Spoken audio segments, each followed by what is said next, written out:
Hi, this is Dr. Proactive Randy Gilbert, producer of InsideSuccessRadio.com, and I invite you to take a moment and listen to this powerful interview segment so you can be more proactive and successful.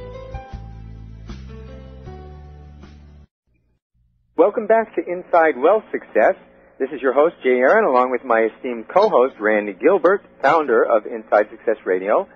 Today we're talking with Dr. Joseph Simini, author of How to Become Financially Independent, Your Road to Financial Security in an Unstable Economic Environment. Joe, since this is where your book begins, would you please tell us a little about how attitude impacts our ability to create and maintain wealth in our lives?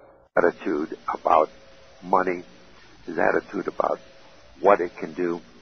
Most people just don't understand these things because they're illiterate about finances. They don't read financial magazines. They don't read the business section in the newspapers, and they just don't understand what money can do. And what I do in my book is I ask them to change their attitude.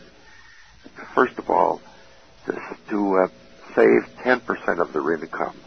Now, that sounds like an awful lot, but in Japan, they save excess of 20% of their income. Most people don't save very much. And the reason why they don't save very much is that they decide to pay the bills as they come in.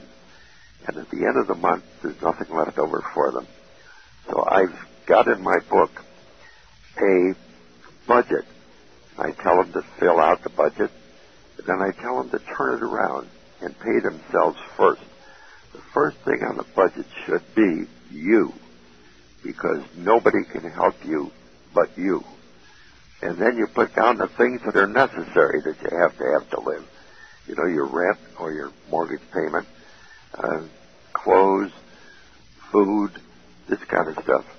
And, you know, then after that, the discretionary things. And we tell them, look at the discretionary things.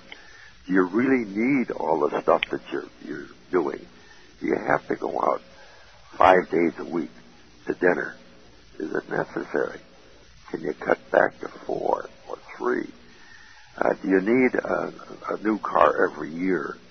You know, these are the questions that you have to ask that are financial questions, as well as other kind of questions. And are you living to have other people think you're a great guy?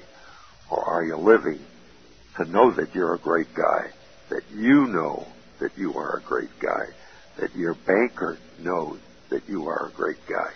These are the people you have to satisfy, not your neighbor. What do you mean by specifically put yourself first? And here's the kicker for our listeners. How does that look when it comes to money and income?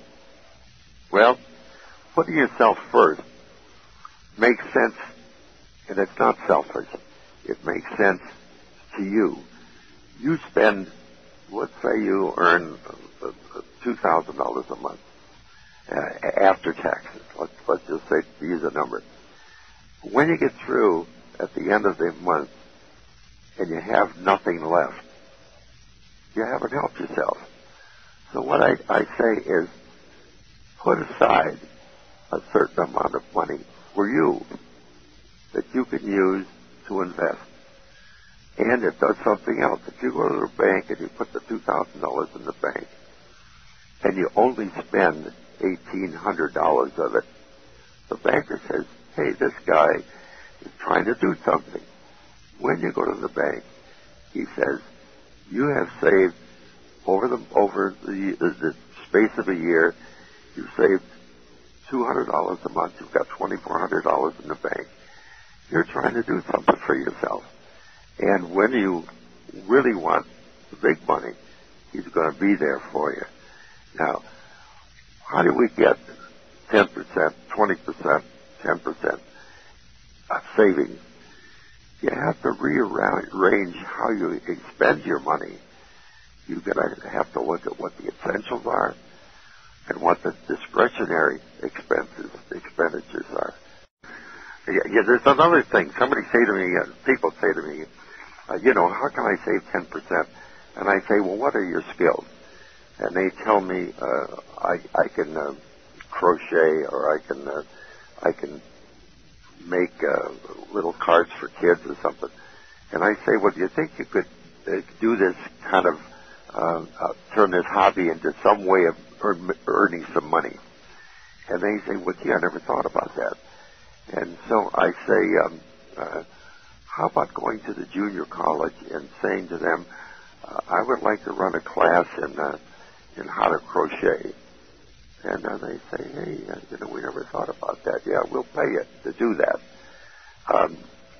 A friend of mine who is a lawyer teaches at night at the city college, and that becomes additional income that he can use to put into this game of saving money. And he does a pretty good job of doing that. And people that go to junior colleges or go to something like Learning Annex can bring to the classroom some skills that they know that other people want to know. In the meantime, they get paid for it. So it isn't just, I'm not just looking at your job income, your normal job income. I'm looking at the fact that you have within your mind some other skills, some other ideas that you can give to people. Just like I am giving you an idea and writing it down in a book, somebody can go in a classroom and teach something that somebody else wants. How to paint, how to draw pictures, how to do photography. There's a lot of ways to do it. Hi, this is Dr. Proactive, Randy Gilbert. Thank you for listening to InsideSuccessRadio.com. Now I want to invite you to listen to this entire interview for free. All you have to do to get VIP access is to type in the link as you see it below. In addition to this powerful interview, you'll be able to hear many other of your favorite celebrities such as Jack Canfield, Mark Victor Hansen, Robert Allen, Zig Ziglar, and dozens of others. Plus, there are thousands of dollars in valuable bonus gifts just waiting for you to redeem them.